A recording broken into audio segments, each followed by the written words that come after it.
Good evening, everybody, and welcome to Foil Ireland's presentation tonight. We have a tremendous evening with some great speakers, and I'll introduce them to you in just a couple of seconds. But first, there's a couple of housekeeping things I'd like to chat about, and a few things just to mention about Foil Ireland. I've been asked to try to encourage you all to register on the Foil Ireland members section of the Foil website. It gives access to the private, protected parts of the Foil website. It's an enormous resource that is available to members, covering vast areas of litigation and insurance-related matters of interest to people who are involved in the insurance litigation realms. So that it's an opportunity and a resource that, as you have joined and your firms have joined, that you should be availing of. So it's very straightforward to register, very simple, and there's various links that you can follow on the website. Also, Foil Ireland would like there to be a representative from each of the firms who are members available, to whom we can email events, notices, details of things that are coming up, so that they can then be distributed out. So again, it's something that we will be liaising with the various firms in relation to, and which I'd ask you all to just keep in mind, and something to again improve the service that we're going to offer.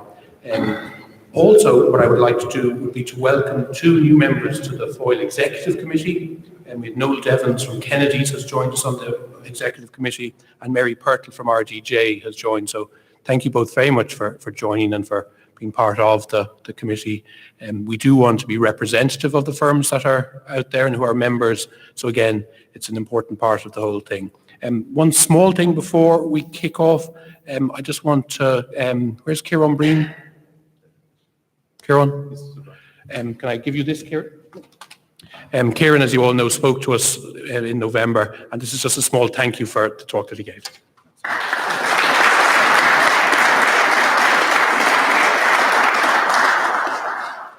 We have two papers being delivered this evening, one from Paul Gallagher, Senior Counsel, and one from Andrew Fitzpatrick, Senior Counsel, and the evening is going to be chaired by Mr. Justice Barnevall, who's currently presiding in the Commercial Court. Paul Gallagher's talk is on the issue of pure economic loss, and it can be a complicated, difficult area that Paul is going to simplify in an extraordinarily straightforward fashion. If you look up McMahon and Binchy, it says the contemporary Irish approach for negligently caused pure economic loss is one to be defined as fascinatingly uncertain. So he will make it very certain and very straightforward for us all. So I'm going to ask Mr. Justice Barnevall, who's chairing the evening, to kick off. So thank you very much.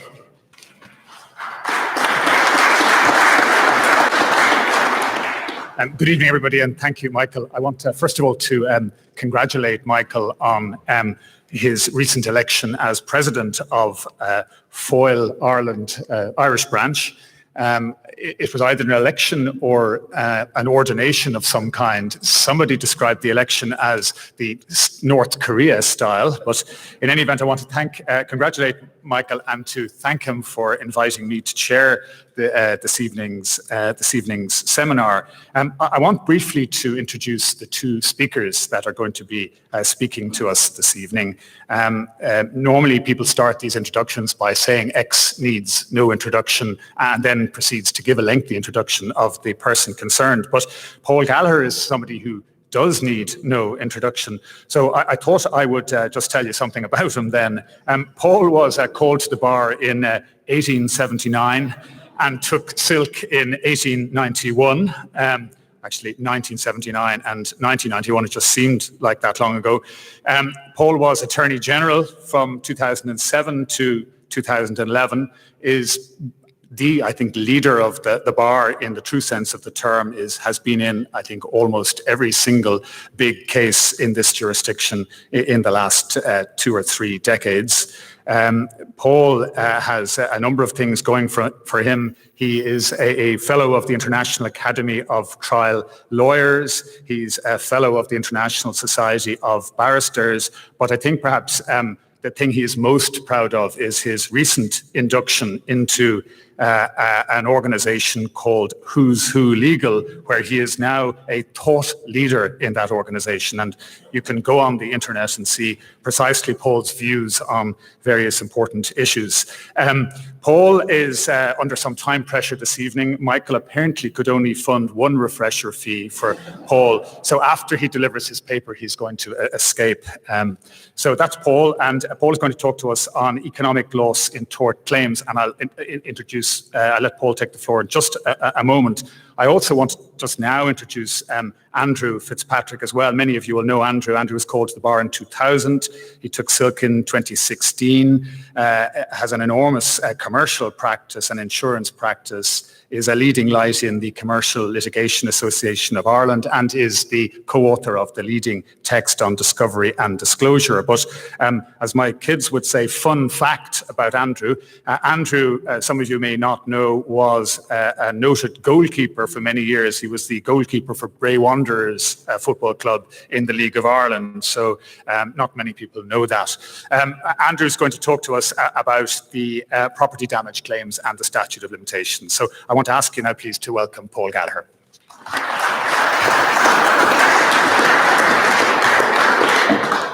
Thank you very much, Judge Barneville. I intend to speak for about 35 to 40 minutes, hopefully. Andrew will speak for 5 minutes because Michael said his fee was eye-watering. And as you probably know, if you're thinking of briefing Michael, and you should certainly know if you don't know, that his motto is, until you see the tears in their eyes, you know you haven't charged enough. And Ciarán Breen will vouch for that. I'm going to talk about economic loss. I'm going to deal with it perhaps generally first and explain what the issues are that arise in that regard, then look more closely at some of the cases, but hopefully not boring you with the detail. As you know, there is an issue as to the extent to which economic loss or pure financial loss is recoverable in law. And sometimes that's forgotten because of the way cases are pleaded and presented. Where there is no contractual relationship between the injured party and the wrongdoer, there is normally no entitlement to recover financial loss unless it is consequential upon physical damage to your property or personal injury. Now, the scope of the law on financial loss, or the recoverability in financial loss, has evolved over the years. Until the decision in Headley, Byrne and Heller, it wasn't recoverable at all unless you had a contractual relationship. Headley, Byrne and Heller was a watermark in the development. It held that in principle, somebody who made a negligent misstatement could be liable to the person who relied on that negligent misstatement, provided there was an assumption of responsibility by the maker of the statement or some form of proximity. Until then, as I say, no liability arose. In order to look at what Headley, Byrne and Heller means in terms of everyday law, there are a number of components. There is the negligent misstatement. There must be reliance on the negligent misstatement by the person to whom it is made. It must be possible to reasonably foresee that there will be harm if somebody relies upon that. But something more is required. You need to be able to establish, as I say, that there is an assumption of responsibility, and normally an assumption of responsibility is something you do when you undertake a contractual obligation to somebody. And in addition, there are certain exceptional cases where there's not an assumption of responsibility, perhaps so-called, but there is sufficient proximity between the maker of the statement and the recipient of that statement who relies on the statement. There is one slight variation on this question of reliance. There is one exceptional circumstance in this jurisdiction, the Wildgus case that I will come to, where the plaintiff didn't actually rely on the negligent misstatement, but because of the peculiar facts was allowed to recover against the maker of that statement. Where there isn't an assumption of responsibility, there is a requirement for proximity, as I said to you, and the situations in which proximity can arise were defined by Lord Oliver in the Caparo Industries case as existing in the following circumstances. One, the advice is required for a purpose which is made known actually or inferentially. The advisor knows, actually or inferentially, that his advice will be communicated to the advisee, or himself or herself communicates it to the advisee. Thirdly, it is known either actually or inferentially that the advice so communicated is likely to be acted upon by the advisee for that purpose without independent inquiry. And fourthly, it is so acted upon by the advisee to his or her detriment. That's the reliance element. Separately, you can have claims for financial loss, and exceptionally, there can be recovery in respect of the same, where you don't have negligent misstatements. In certain exceptional circumstances, there can be recoverability, and I'm going to look at those now. Firstly, there is no recoverability in a case where there is a relational loss. And that arises, for example, if your spouse was injured and you could suffer very substantial loss as a result of that, but you cannot recover that because that is a relational loss. It is not you who has suffered it. The one exception, as you're all familiar with, is a claim for loss following the death of somebody, but that's provided by statute, by the Civil Liability Act. Those are the dependency claims where we are all familiar. Normally, claims for pure financial loss arise in circumstances where a professional person owes a duty, and exceptionally in a case where a solicitor draws up a will and purports on the instructions of the testator to provide for a gift to a beneficiary, but makes a mistake in drawing up the will, so the gift is invalid. It has been held that the beneficiary, who has no relationship with the solicitor, that was the testator who had that relationship, is entitled to recover. There's no reliance in the strict sense because, of course, the beneficiary may not be aware of the gift until the death of the testator. And there is no direct relationship, but there is, the courts have held, sufficient proximity because the range of beneficiaries is limited. The solicitor knows that in drawing up that if there's a mistake made, that beneficiary is going to suffer a financial loss. Finlay and Murta in this jurisdiction establishes that principle. Similarly, an insurance company advising a customer about life assurance for the customer's wife and children owe a duty to the wife and children as potential beneficiaries. Gorham and British Telecommunications plc said that in exceptional cases of that nature, it is possible to impose liability for pure financial loss in respect of a third party or suffered by a third party. The law in respect to financial loss is perhaps at its most acute and its most significant in the context of what are called the construction cases. These are cases where somebody purchases a house and later discovers that the house has been defectively built and you can have a collapse of the foundation or other defect. The purchaser may want to sue the builder, but that purchaser had no contractual relationship with the builder. It's different if you're the original owner and you've purchased it from the builder, then you have your claim in contract for defective works. But the issue arises, can a subsequent purchaser sue the builder for damage to the house that is not consequent upon physical injury or physical damage to any other property? It is, in simple terms, a defect in the house. That is the standard or classic case where somebody wants to sue for what is called pure financial loss. And originally, as the law developed in the United Kingdom, in Annes versus Merton London Borough Council, it was held that in those circumstances, because of the evolution of the Donoghue and Stevenson principle, because of the evolution of the law of negligence, you could sue in those circumstances.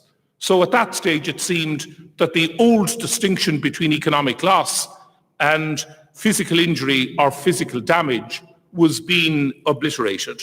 However, the House of Lords revisited the question in Murphy versus Brentwood District Council and held that you could not sue in those circumstances for a pure economic loss. And the issue was there was no assumption of responsibility, there was no sufficient proximity. The concern being that so many people could potentially be affected by pure economic loss that if you imposed a liability, it would be difficult to restrict the extent of that liability. And you could have an indeterminate liability to an indeterminate class of people. And that would create obvious difficulties for people taking protection where insurance or otherwise, where they might wish to get insurance or otherwise, and the cost of the insurance would be prohibitive.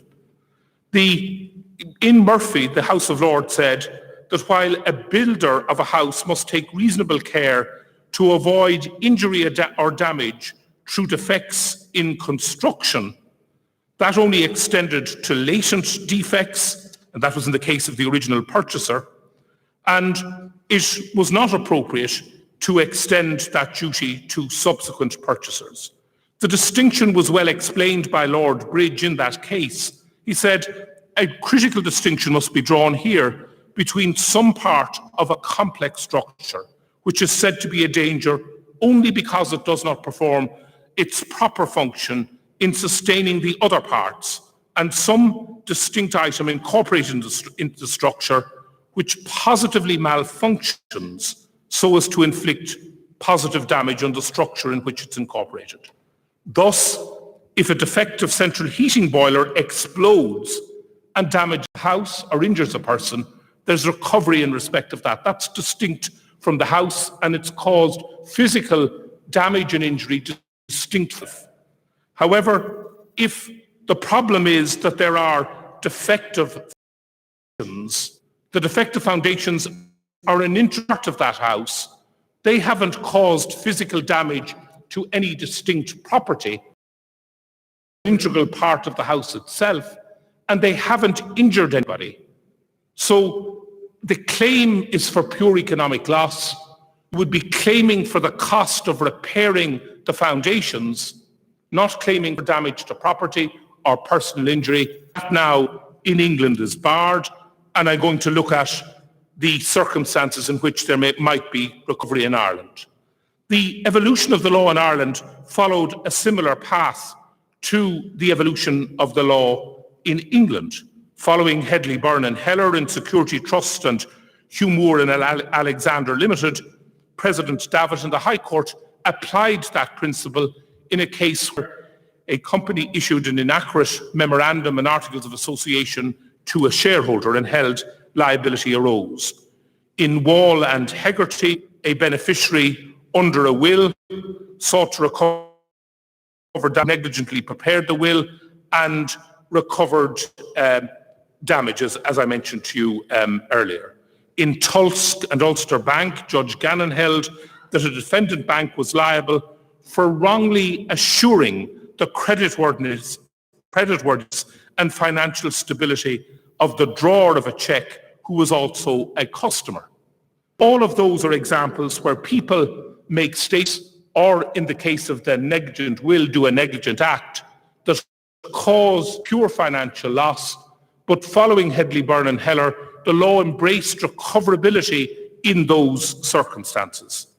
The law moved on then, and in Ward and McMaster, in circumstances where the plaintiff local purchase of a house from the builder of the house, which was later found to have concealed structural defects, the plaintiff claimed against, but also, presumably because the builder wasn't a full mark, claimed against the council for the certificate that was issued. Should have known that this was a defective house. And Judge Costello in the High Court said, following the decision in Anne's in the United Kingdom, liability now existed in this jurisdiction, and the purchaser could sue the council for pure financial loss, the cost of remedying the defects. and that was upheld in the Supreme Court. And that line was followed in a number of subsequent decisions. In the decision of McShane, Wholesale Fruit Vegetables versus Johnston Haulage Company by Judge Flood, who didn't seem to see any distinction between pure economic loss and damage to property or personal injury. However, in the Glencar and Mayo County Council, Judge Keane in the Supreme Court brought a sharp I think, return to reality and return to this important distinction, and pointed out that there was always a distinction between the circumstances in which you could recover for pure economic loss and those for which you could recover for damage to injury or property. He said, the reason why damages for economic loss, as distinct from compensation for injury to persons or damage to property, are normally not recoverable in tort is best illustrated by an example. If A sells B an article which turns out to be defective, B can normally sue A for damages for breach of contract. However, if the article comes into the possession of C, with whom A has no contract, C cannot in general sue for the defects in the chattel unless he or she has suffered personal injury or damage to property. But if C is just left with a defective chattel, there's no claim against the manufacturer. And as I say, the idea was that if you had claims in those circumstances, there'd be little limit to the claims and very difficult for anybody to make adequate provision to meet claims from an undefined and undefinable potential class of plaintiffs. Judge Keane referred to the House of Lords decision in Caparo and Dickman, which is a case where accountants were sued by a third-party purchaser of a company for auditing the company and having, it was alleged, mistakes in the financial statements. And an application was brought by the accountants to dismiss the claim on the basis they owed no duty of care to a third party who may have used the audited accounts in a determination to purchase the company. And the House of Lords dismissed the case on a preliminary issue.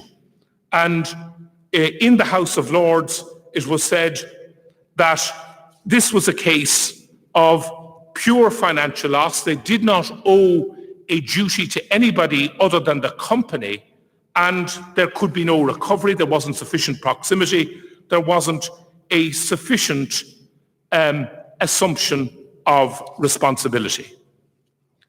So this was the beginning of the rowback from Ward and McMaster, and a rowback that was gathered pace in the decision of the Supreme Court in Beatty and the Rent Tribunal, where there was also a claim for economic loss brought against the Rent Tribunal. There were other issues there as to whether, for public policy reasons, it should, in any event, have a liability arising out of its decisions. And then, more recently, there was a case which seemed, perhaps again on one reading, to go back to the broader idea of liability in respect of economic loss. This was also a negligent misstatement case. It's the case of Wildgus versus the Bank of Ireland and Norwich Union. Now, negligent misstatement, which was the basis of the Headley, Byrne and Heller decision, is just one aspect of pure economic loss. There are those other cases that I've described to you, the case where you want to sue the builder but you've no contractual relationship, the case where you're a beneficiary and want to sue the solicitor who negligently drafted the will that resulted in your not getting the benefit of the testator's legacy. So there's a wide variety, but cases involving negligent misstatement are a subset of the economic loss cases, and it's easier to recover for a negligent misstatement that causes pure economic loss than it is for other non-negligent misstatement economic loss cases, such as, for example, where there's a negligent act or omission. Wildgust was unusual because Mr. Wildgust and his wife had mortgaged property to Hill Samuel. They had obtained life assurance on the wife's life from Norwich Union. A premium payment was missed, and the bank to whom they had mortgaged the property contacted Mr. Wildgus and said, "Did you make that payment?" And he said, "I did." And the court found he genuinely believed he had, but it hadn't been made. But the Hill Samuel were concerned and double-checked with Norwich Union and were assured the payment had been made. The inevitable happened. The wife died. The payment hadn't been made.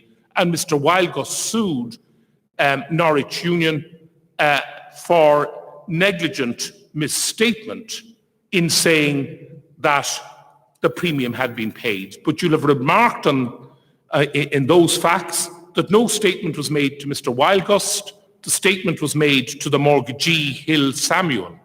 So it was different from Headley, Byrne and Heller.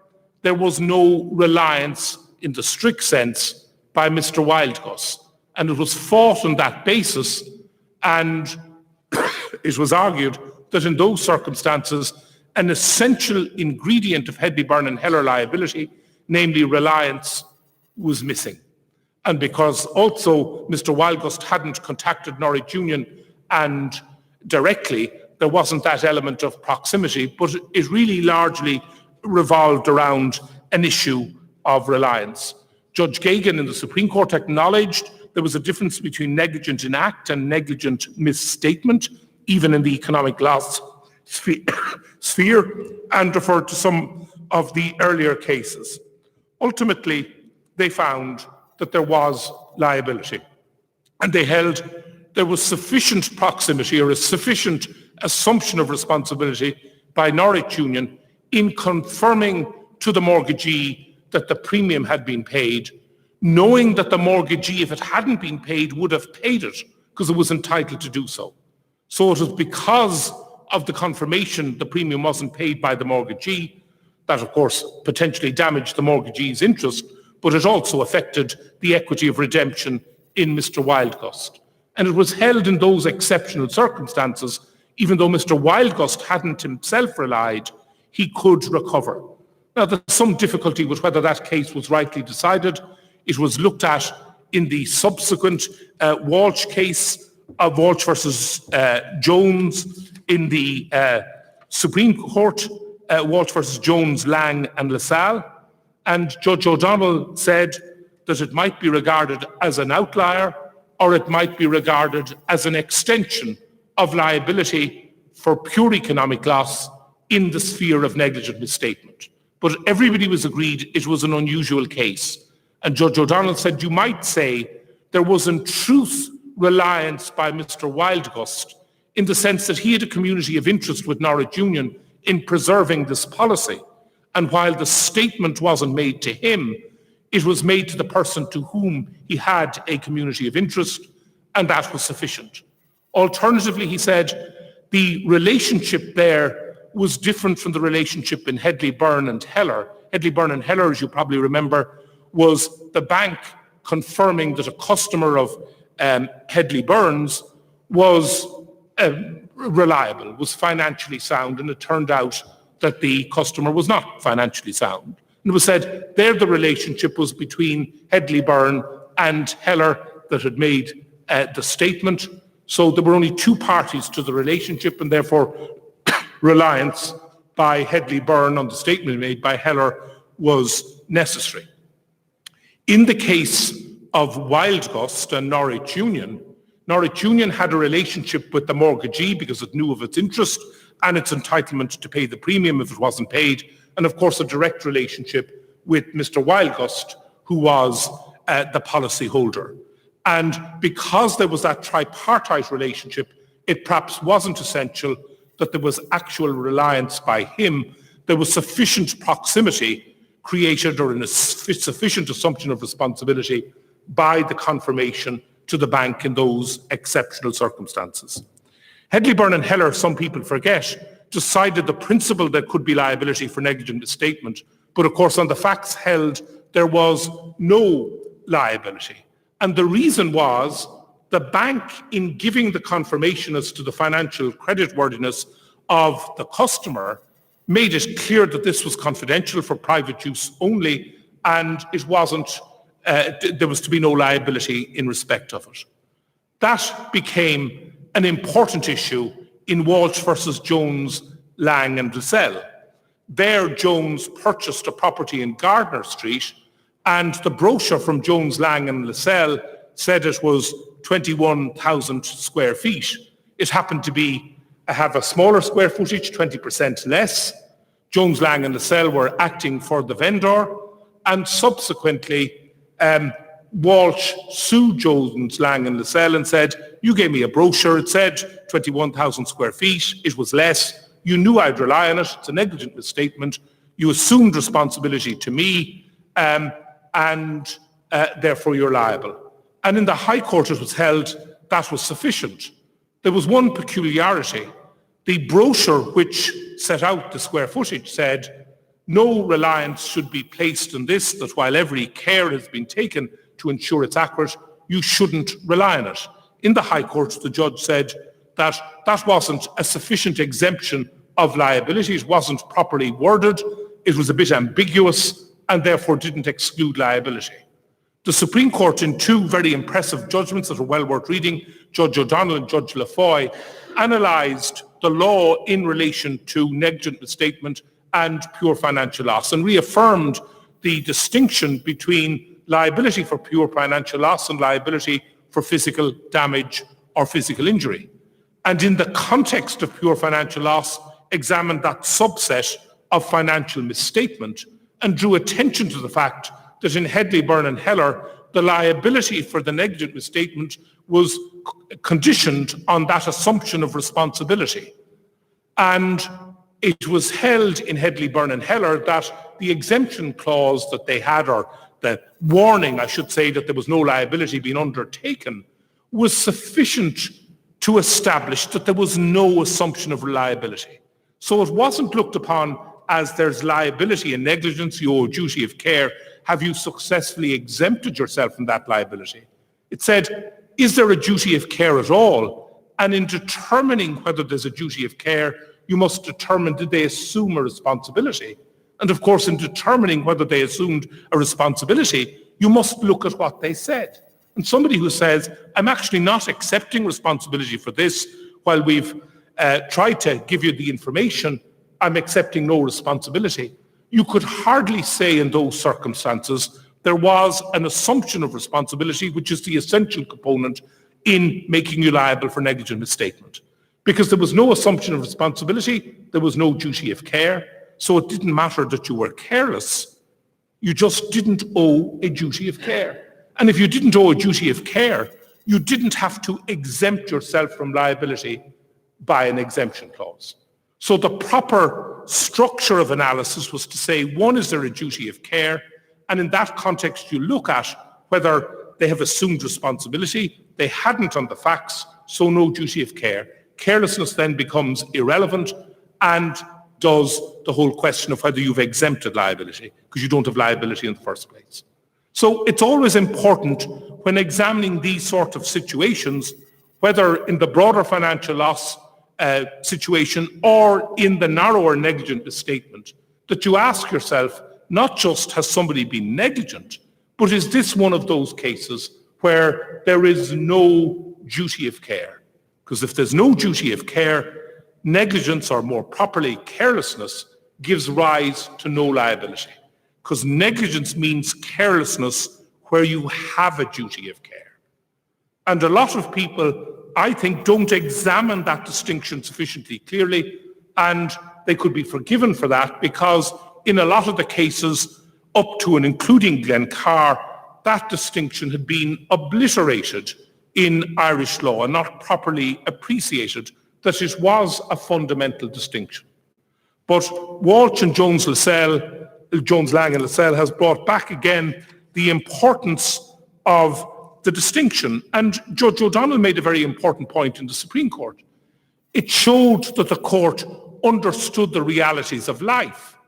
It said the purchaser, if he was that concerned about the square footage, could have got a surveyor, could have paid the surveyor. He said a lot of people wouldn't have been too worried, a lot of potential purchasers too worried about the square footage.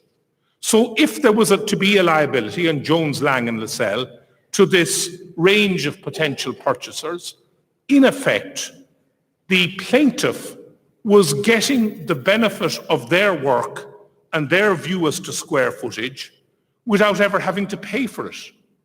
And if it was wrong, was going to be able to sue for it. But if you can sue and there's a potential liability, that means that everybody in Jones, Lang and Lascelles' position is going to up their rates or put in some element of a fee to cover the insurance liability. And that means every purchaser who is thinking about purchasing the property, or perhaps more directly the vendor, is going to pay extra, even though many purchasers will get their own surveyor. They won't be relying on what is said by the vendor's agent. So in determining whether it was appropriate to say there was an assumption of responsibility, you actually looked at what is the context here. What is the appropriate allocation of risk? Where you have a contract, the risk is allocated by the contract. A must do X, B must do Y. People know what their obligations are. Where you don't have a contract and where you want to sue somebody for financial loss, well, inferentially or implicitly, you're making a decision as to where the risk should be allocated. If you hold the vendor's agent liable, you're saying the auctioneer has to assume that risk even though he's not being paid by the person who's relying on it. And his or her contract is with the vendor. So the purchaser is effectively getting the benefit of that risk that's imposed on the auctioneer without having to pay for it. And so while the wording of the exemption clause is wrong, the wording of the caution that was included in the brochure in relation to anything stated in it, including the square footage, was somewhat loose. It was held that objectively anybody would understand that the vendor's agent was not assuming a responsibility to any third party for the accuracy of those figures. So there was an analysis of Hedley, Byrne and Heller. The ratio, the basis of Hedley, Byrne and Heller was identified. Those principles were then applied in this case to determine the issue of liability. And what's interesting, as I said, is the sequencing of the analysis or the basis of the reasoning. The High Court just assumed a duty of care. There was negligence, and said, did those words of caution sufficiently give rise to an exemption from the liability that would otherwise arise? Supreme Court said that's the wrong way about it. Those words are relevant as to whether you have assumed a liability in the first place so as to give rise to that duty of care. So this is a very important development in my view. It is reaffirming the distinction identified by Judge Keane Obiter in the Glen Carr case, because that case concerned the liability of a statutory authority for a negligent act. But it was a negligent act that involved pure economic loss, so obviously it's relevant to this recoverability of economic loss. And then the final case that I want to mention is the case of, well, sorry, two cases. Firstly, the case of Bates versus Minister for Agriculture that predated the decision in Jones. And that was a decision where some fishermen had been given an assurance by an official in the Department of Agriculture that their fishing licenses entitled them to fish in the Bay of Biscay. Turned out they weren't, and they suffered enforcement proceedings. It was held that that was a specific assurance given to the fishermen by the official in the department, knew who he was giving to, it was a limited class, knew that there was going to be reliance upon it, and that was held to be sufficient on the facts of that case to establish the proximity and liability. And a similar approach was adopted in Walsh and South Tipperary Council, where the County Council gave an assurance to a solicitor acting for the predecessor and title of the plaintiffs that a public right-of-way existed over a piece of land. And when the plaintiff came to sell, he wasn't the person that got the assurance, his predecessor and title. it transpired a title problem arose because there was no right of way giving access to the land.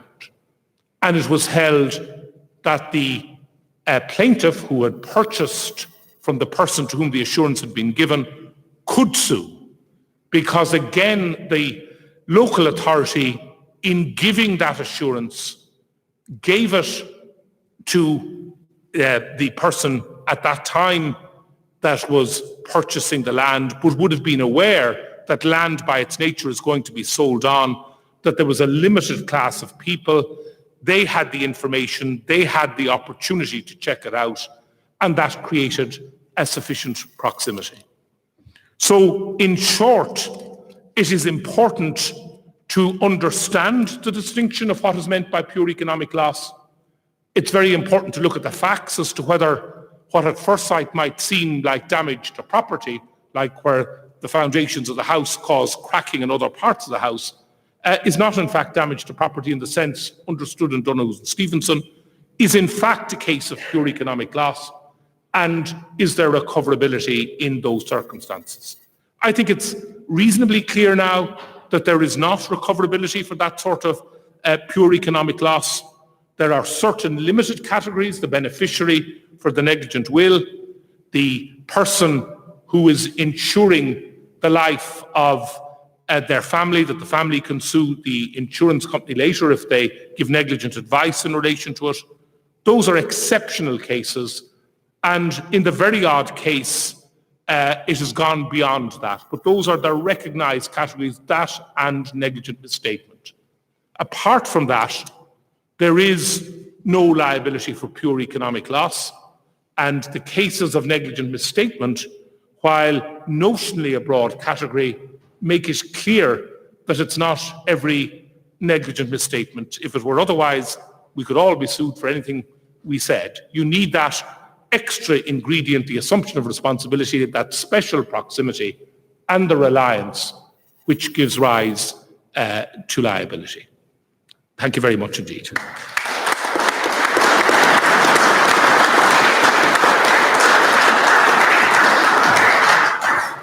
Thank you very much, Paul, for that classically detailed, comprehensive exposition of what always seemed to be an impenetrable area of law. And the good news is there is going to be a paper available of Paul's talk, and that, I think, should be treasured by all of you, because it's the most clear and comprehensive explanation of this area that I've certainly heard or read, and I look forward to seeing the paper myself. I gather that paper will be circulated in due course. So I want to now, Paul has left, so I want to now pass the floor over to Andrew to follow that talk, and I'm sure Andrew feels no pressure at all in that regard.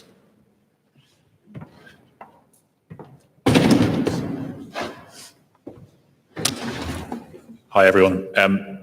I've been asked to speak to you about property damage claims and the statute of limitations. So having spent the last half an hour listening to property damage claims and pure economic loss, you're now going to be treated to another half an hour of property damage claims, but in a certain slightly different context.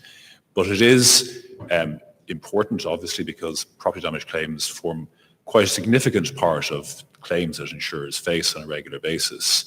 And the area, specifically insofar as the statute of limitations is concerned, has undergone quite a comprehensive restatement in the recent enough judgment of the Supreme Court in Brandley and Dean, which was decided in 2017.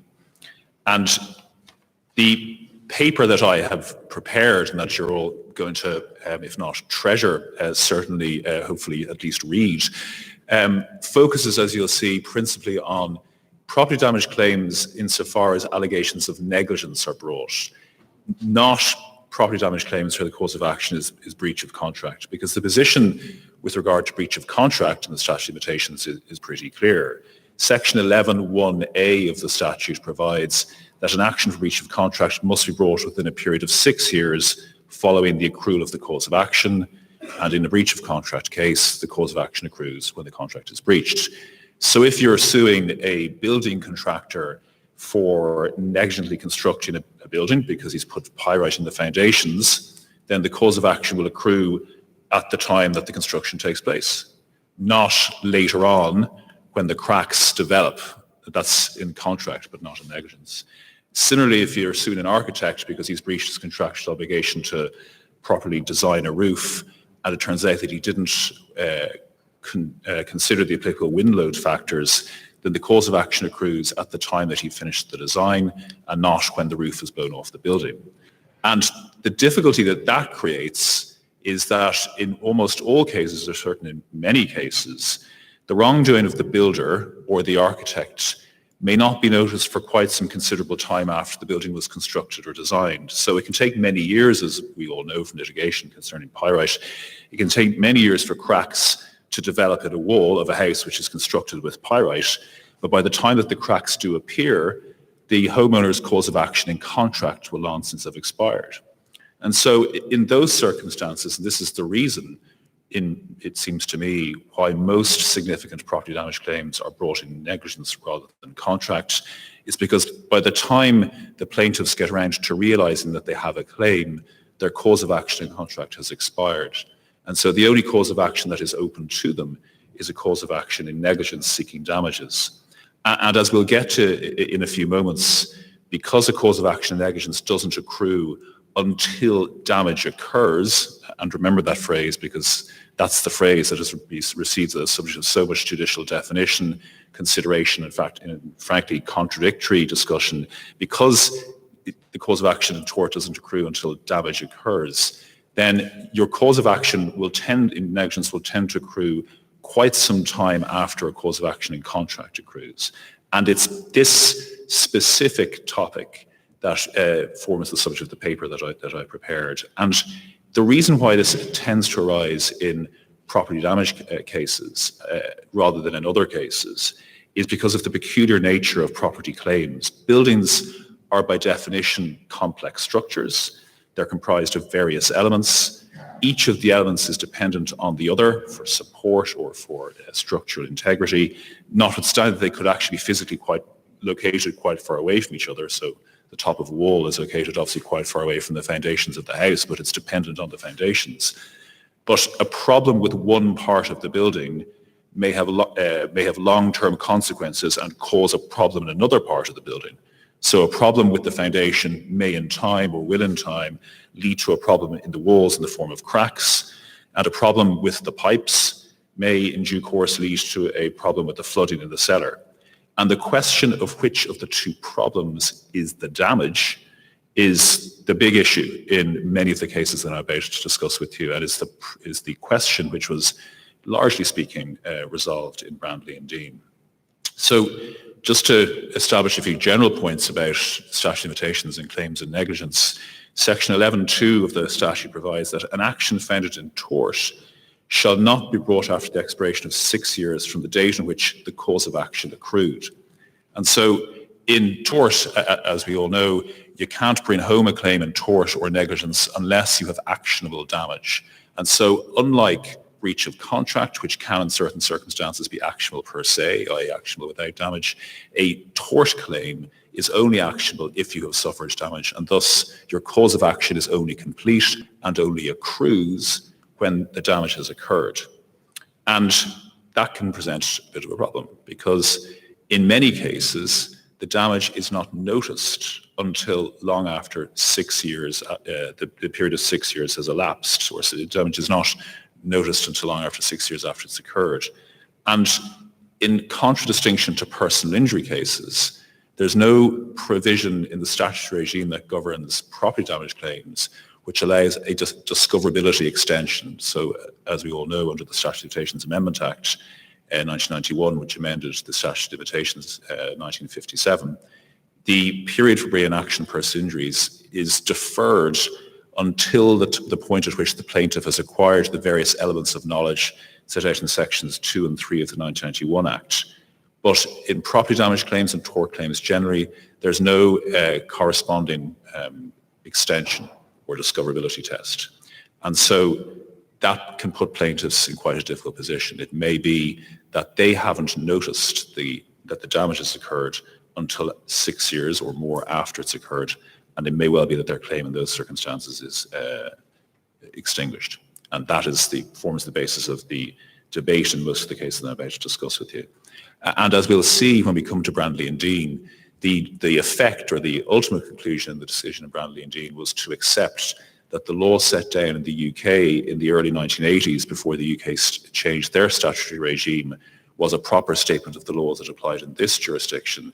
It's important, before we embark in a discussion on the Irish law, that we have to just briefly touch upon the position as it applied in England. In England now, there is a statutory regime which provides for, in effect, a discoverability test or a discoverability extension. So under Section 1 of the Latent Damage Act, an action in the UK, an action can be brought after the expiration of either 6 years from the date on which the cause of action accrued, or 3 years from the earliest date on which the plaintiff or any person whom the cause of action was vested before him had the knowledge required for bringing an action for damages in respect of the relevant damage. So similarly worded to our Statute of Limitations Amendment Act 1991, but the difference is that it applies to property damage cases and not just personal injury cases. But before that, the position in England was the same in statutory terms as the position in Ireland, and it was that your cause of action in tort accrued at the time which damage occurred.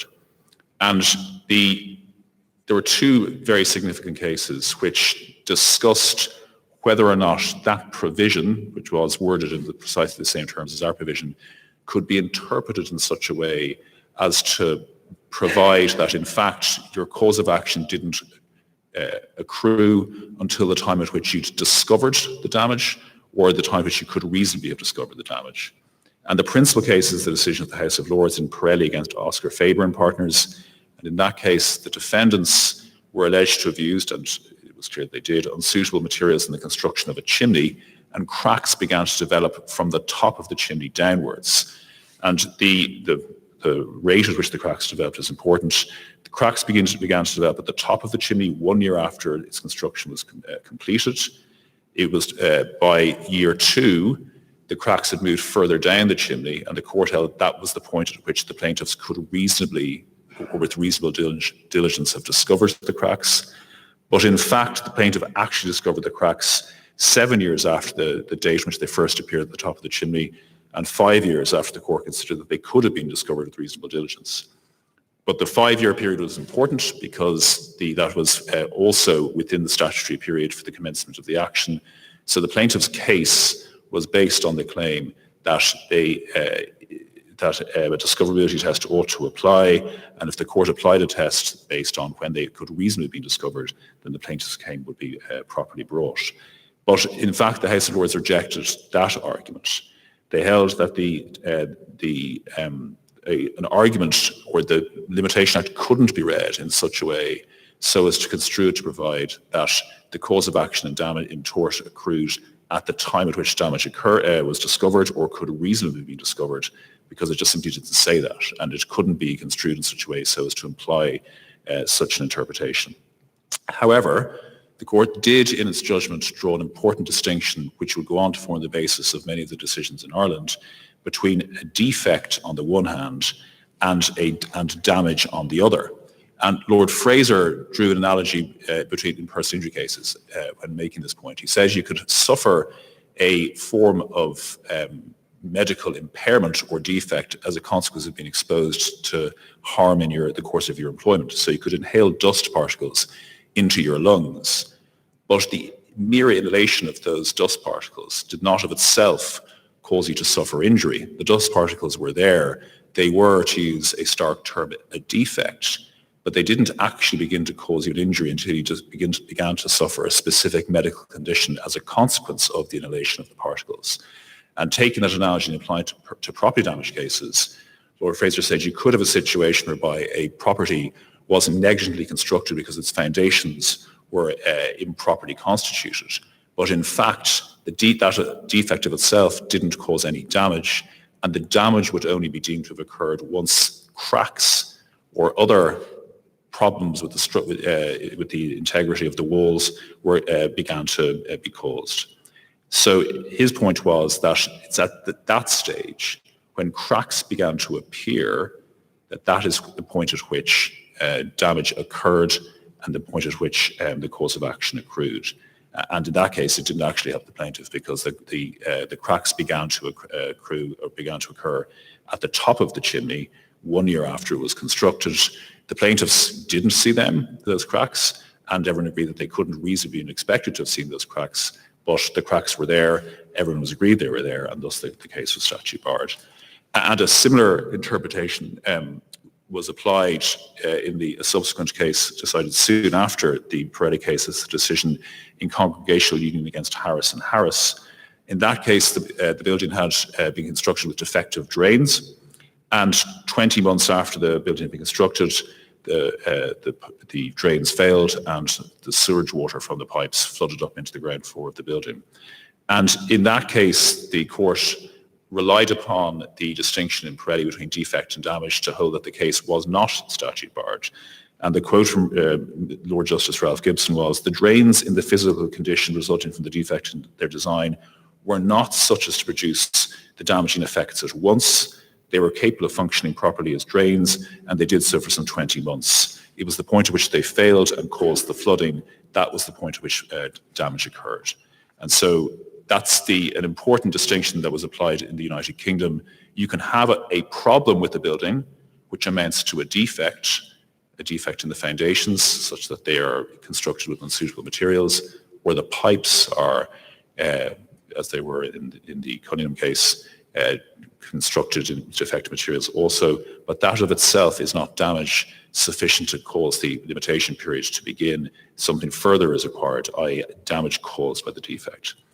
And those cases were considered over the course of the mid to late 1980s and then across the 1990s in this jurisdiction.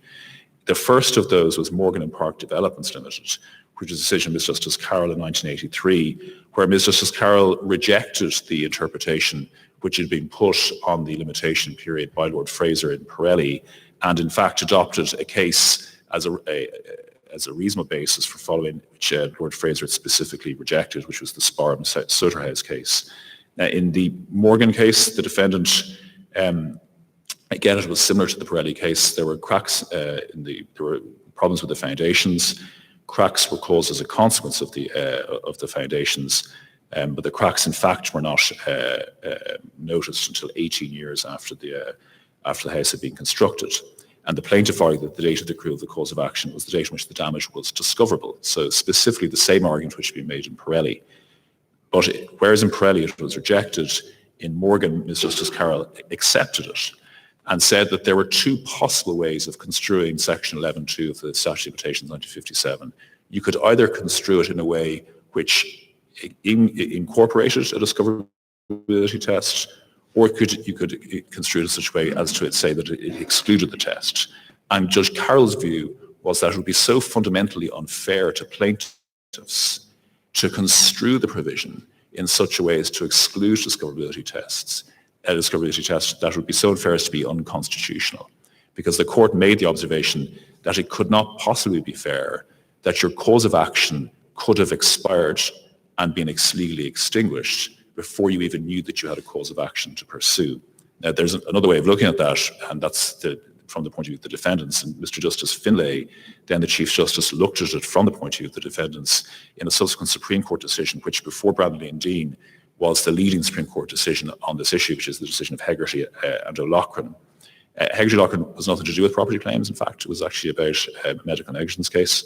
But it was decided before the Statute of Limitations Amendment Act 1991. And so the question of whether or not a test of discoverability could be used to defer the accrual of the cause of action was considered in that case.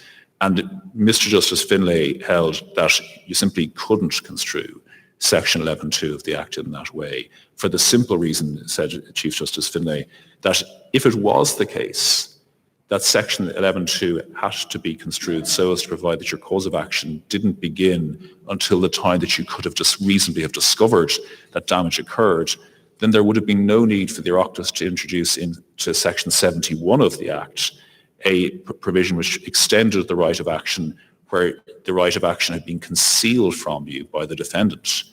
If the Oireachtas were required to put in an extension which availed to plaintiffs where the defendant had concealed the right of action from them, then you couldn't possibly construe Section 11 to provide that their cause of action would only accrue once they knew that it existed, because then there wouldn't be need for Section 71. And Chief Justice Finlay considered specifically the decision of Judge Carolyn Morgan and said that she had great respect for it and he carefully considered it, but it was his view that it had to be rejected for, firstly, the reason that I've just outlined, and secondly, because it wasn't simply the concept of unfairness it couldn't be looked at solely from the point of view of plaintiffs. It did also have to be looked at from the point of view of defendants. Defendants know that for a period of 6 years from a particular point in time, they face exposure to claims. But they will then, from the expiry of that time, know that they do not face exposure to a claim. They do not need to retain certain documents or materials, and they are safe to assume that no action will be brought against them. Also, concepts of delay and the difficulties that will arise in defending a case long after the events said to give rise to the wrongdoing won't arise. And Chief Justice Finlay said, the Oireachtas's job is to balance the position of both plaintiffs and defendants and to ensure that both sets of rights are protected. And Section 11.2, as I have construed it, does that. Mr. Justice Griffin also delivered a judgment, and his judgment, which actually went on to form quite a significant part of the reasoning in Brandley and Dean. Judge Griffin's position was that he agreed with the decision of Mr. Justice Finlay, but he approached it in a slightly different way. His position was that damage ran not, the cause of action accrued not when the wrongful act had taken place, and not necessarily when the damage had occurred, but when there was a manifestation of the damage, i.e. when the damage was capable of being proven. And it was that point, that use of the term manifestation of the damage and the use of the term the damage when it can be proven, which went on to form the basis of quite a number of arguments in subsequent cases and in Brandley and Dean. And there was, on the one hand, when we were reading the two judgments in Hegarty, a slight tension between the judgment of Chief Justice Finlay and the judgment of Mr. Justice Griffin.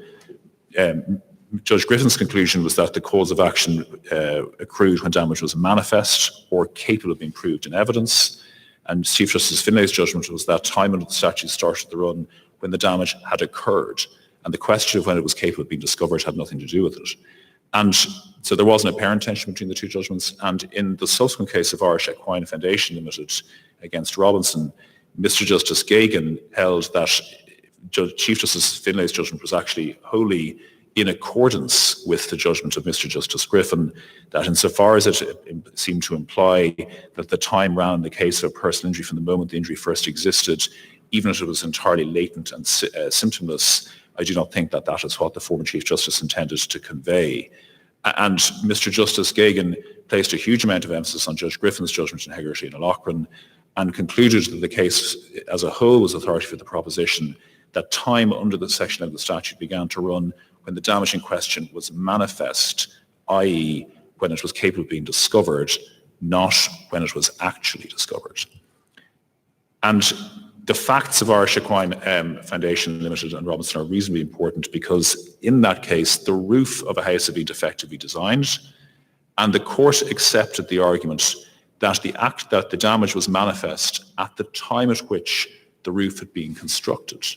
Because if, Judge Gagan said, if an expert had opened up the roof and had examined the roof, he could at that stage have immediately formed the view that it had been negligently constructed, and thus the damage was manifest at that time. And that's actually precisely the argument which was rejected by Lord Fraser in Pirelli. Judge Gagan endorsed the distinction between damage on the one hand and defect on the other, which is what Lord Fraser had drawn for the first time in Pirelli. But in fact, when applying that test, it appeared that Judge Gagan conflated the 2 points, or held there was a certain correspondence between the two. In Judge Gagan's view in Irish Equine Foundation Limited, the defect in the roof was also the actionable damage which caused time to begin. And that slight divergence from the test as applied by Lord Fraser and Pirelli did lead to quite a few cases over the course of the mid to late 1990s. An example is the decision of O'Donnell against Kilsaran Concrete Limited, where again is the case where there was foundation said to be negligently constructed, cracks began to appear. The plaintiff's case was their case didn't accrue until the cracks began to appear, until they'd first noticed them. And the defendants relied on Irish Equine Foundation Limited to say, well, actually, the damage was caused when the foundations were put in, because if you had dug up the foundations at the time, you could have seen that they were negligently constructed, and therefore your damage was actionable as at that time. And Mr. Justice Herbert agreed with the plaintiff's argument and held that it was wholly in keeping with the decision of Judge Gagan in Irish Equine Foundation Limited, and held that, in fact, that the point in which the cause of action accrued wasn't when the foundations were put in, but the point at which the cracks began to appear in the wall, and that was the point at which the damage began to accrue. But that issue continued to be an issue over the course of the mid to late 90s. Another issue which arose was the use of the phrase capable of being discovered. That was a phrase which Mr. Justice Griffin used in his judgment in Hegarty on quite a few occasions, and that led parties to argue before the High Court on a number of occasions that implied that the test was in fact a discoverability test, i.e. your cause of action and negligence didn't accrue until the point at which you could reasonably have discovered that damage had been caused. And despite the fact that that was rejected on several occasions, for example, Murphy McInerney Construction, Task Construction against PC and Hamby Wallace, and Hegarty and Dean S. Flanagan Brothers, the argument continued to be made. So the argument, or the area, was ripe for another comprehensive Supreme Court judgment on the issue. There hadn't been one since Hegarty and O'Loughlin, and as I pointed out, that was a personal injury case and not a property damage case. So the decision in Brandley and Dean was ripe for determination by the Supreme Court. And the facts, like other cases, are reasonably important, but the facts of Brandley and Dean are briefly put in the reported judgment, and it's because the defendants actually outright conceded that there had been negligence. There were foundations constructed in March 2004. Certificate of compliance in respect to the works was issued in September of that year. The buildings were completed in February 2005. And in December 2005, the first series of cracks were observed in the walls, and proceedings were commenced in December 2010. So if the cause of action accrued at the time which the foundations were put in March 2004, then the case was statute barred. If the cause of action accrued at the time which the cracks were noticed in December 2005, then the case was not statute barred. So it was that stark and clear a dichotomy of views. And in the High Court, which ran before the then President of the High Court, Mr. Justice Kearns, in a hearing which the report describes as brief, Mr. Justice Kearns dismissed the action, concluding that it wasn't necessary to hear much evidence in the case because the position was reasonably clear. The decision was then appealed to the Court of Appeal, and the Court of Appeal agreed with the plaintiffs. And the Court of Appeal, Mr. Justice Ryan, endorsed wholly the distinction that had been drawn in Pirelli, had been drawn in Hegarty and O'Loughlin between defect on the one hand and damage on the other, and held that in the Brandley and Dean case, the foundations were admittedly negligently constructed, and perhaps it could have been noticed that they're negligently constructed if someone had dug up the ground in September 2004, but they didn't, and it was not disputed that the cracks didn't begin to appear until December 2005. That's the date in which the damage occurred, and therefore the case wasn't statute barred. And the defendants appealed that to the Supreme Court, or sought leave to appeal to the Supreme Court, and their fundamental contention was that is in truth a discoverability test. The submissions they made in terms were, it is in substance, if not in name, to apply a discoverability test, and as an attempt to circumvent the clear provisions of Section 11.2 of the Statute of Limitations and to circumvent the judgment in Hegarty and O'Loughlin. So it almost had to go to the Supreme Court where those sort of arguments were made. And the Supreme Court gave leave to appeal on three issues, and there summed up the question was effectively this.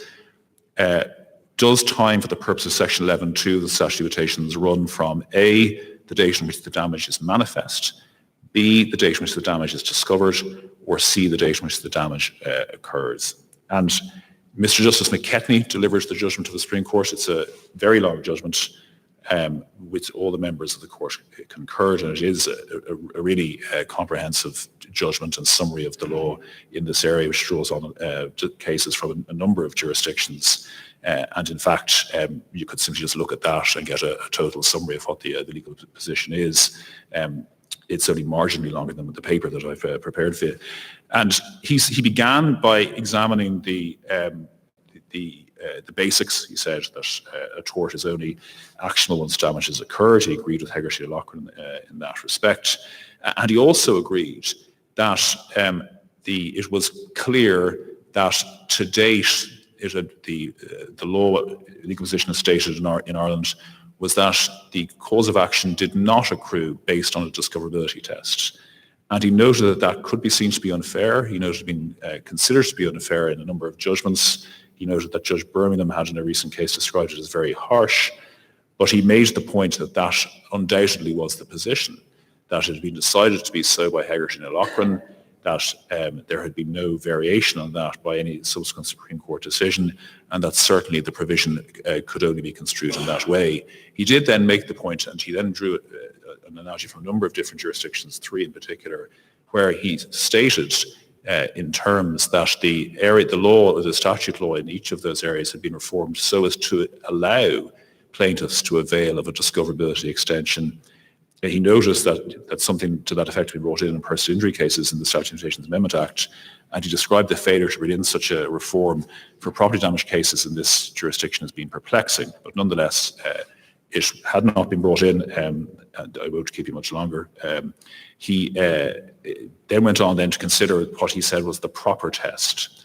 And he said that the proper test was as stated by Judge Griffin and Hegarty and Loughran, which is that the time for the purposes of the accrual of a cause of action under Section 11.2 begins to accrue when the damage was manifest.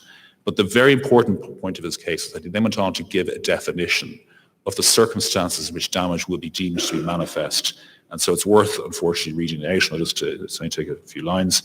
Judge McKenny said, "I take manifest to mean that the damage must have been capable of being discovered and capable of being proved by a plaintiff. Such should not be taken as deferring the start of the action, however, until the plaintiff is possessed of evidence sufficient to sustain the action." So the first point he made is that damage accrues once the damage occurs, once the damage is capable of being proved in evidence. But that's not to say that your cause of action only accrues once you've got the evidence you need to win the case. So you can't hang on until you've got an engineer's report telling you you're absolutely going to win the case before the cause of action begins to accrue. The second point Judge McKetney made is, he said, it's important to be clear that whilst the discoverability test discussed above imports an element of reasonableness to the plaintiff's ability to discover the injury, such is absent in the case of a manifest test. And this is one of the facts which differentiates the two. A manifest injury or manifest damage need only be capable of being discovered, meaning that it must be provable. And he went on to say that the date that the damage is manifest is the date which the damage was capable of being discovered and capable of being proved, even if there was no reasonable or realistic prospect of that being so. So in that particular case, Randley and Dean, the issue of whether it could reasonably be discovered didn't really actually arise in truth, because the parties were agreed that the only way it could have been discovered would be that if someone had dug into the ground in September 2004 to find the defect in the foundations, but actually they couldn't have seen the cracks before they began to appear in December 2005.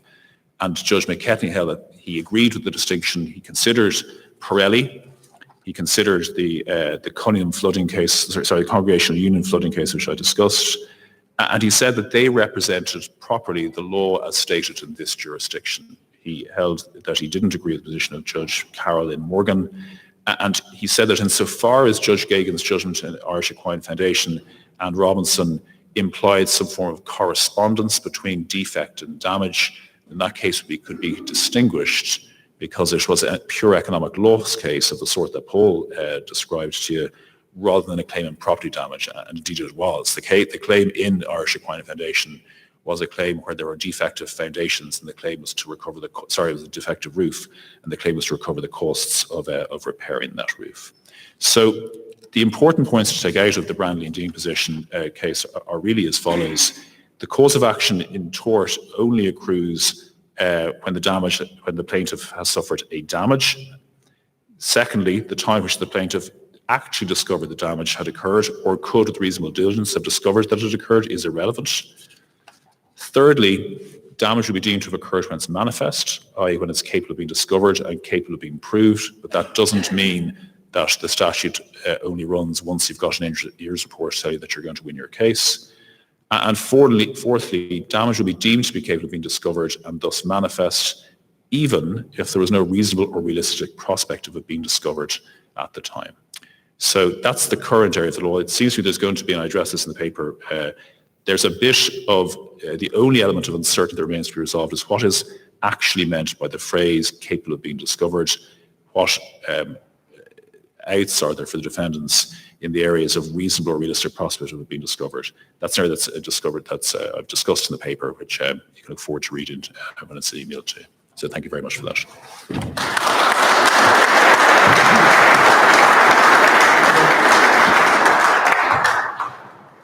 Crikey, that's hard stuff, isn't it?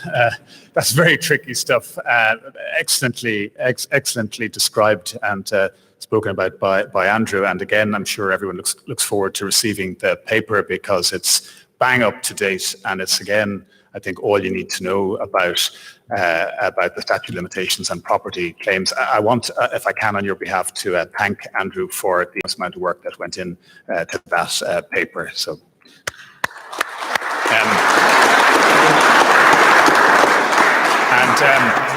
All that I now have to do is to hand the floor back to your esteemed Supreme Leader, Michael Carrick.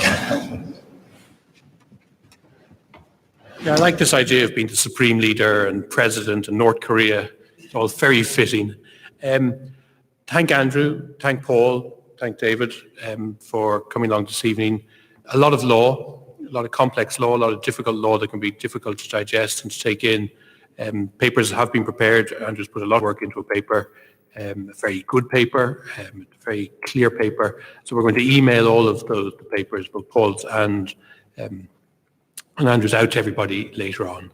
We have a number of events coming up. We're going to have a pop-up lecture in relation to costs in March. Alan Murphy from Cyril O'Neill's is going to give a talk in relation to the implications of the Section 150 regulations on costs from a defence perspective.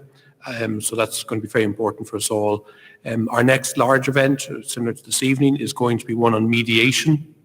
We're going to go through the Mediation Act from a defence perspective and approaches, and then deal with the practicalities of mediation, the benefits in insurance disputes, in all the various type of insurance claims that we deal with, personal injuries, property damage, larger, more complex personal professional indemnity or other types of claims.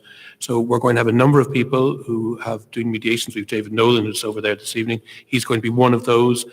Helen Kilroy and McCann Fitzgerald is going to come along as well.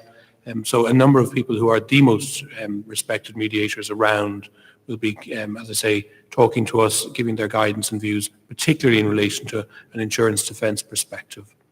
So I'd like to thank you all for coming. Wet, miserable, awful, horrible old day. You're great to come along. I'd like to thank those people who have tuned in remotely. Again, it's been an experiment for FOIL, and this is the very first time FOIL, either in Ireland or the UK, has delivered lectures remotely. I think it's an important part. Many of our members are based outside of Dublin. We do hope to hold events outside of Dublin in the future. But again, the opportunity for people to come in to us remotely is very welcome. So again, thank you all so much for coming along. And again, thank you to our speakers this evening. Thank you now.